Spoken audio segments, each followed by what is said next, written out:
I'm sure they'll make that $1 billion back in like 2 days. Not too worried about the cost up front for that.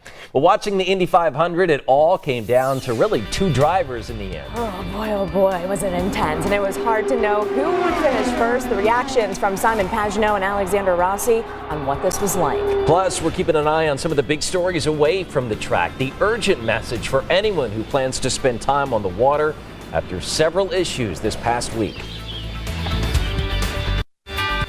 The back and forth battle for the checkered flag ends with Simon Pagenaud pulling off his first ever Indy 500 win.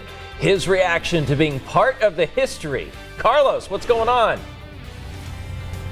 Well, the race might be history now, Ben, but the trash is still here. Check this out. This is the snake pit from last night and from yesterday. Coming up next, we'll tell you what we're finding in the infield and how this cleanup's going to happen.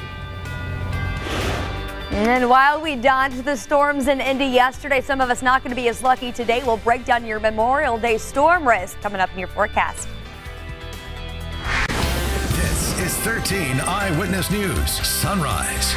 And a very good Monday morning. It is 5 a.m. Welcome to Sunrise on this Memorial Day. So glad you're joining us here. I'm Ben Hill alongside Alyssa Raymond. Carlos has not left the snake pit. He actually slept there last night, which is crazy. All that trash, it is insane, but everybody had a great time, I'm sure, there yesterday. It looked like it, too. And he says there are 3 things that you have to find the day after in the snake pit every year. So we'll check in with him to see if he's accomplished that feat. All right, it's a holiday today. I know a lot of you have the day off. Lindsay, they're expecting to go outside and hopefully enjoy some nice weather today. Yeah, that's right. Today going to be a warm Memorial Day, but there's also a risk of storms, especially later on in the day as a warm front lifts through. We're quiet right now, but monitoring this widespread storm system that's bringing severe weather to parts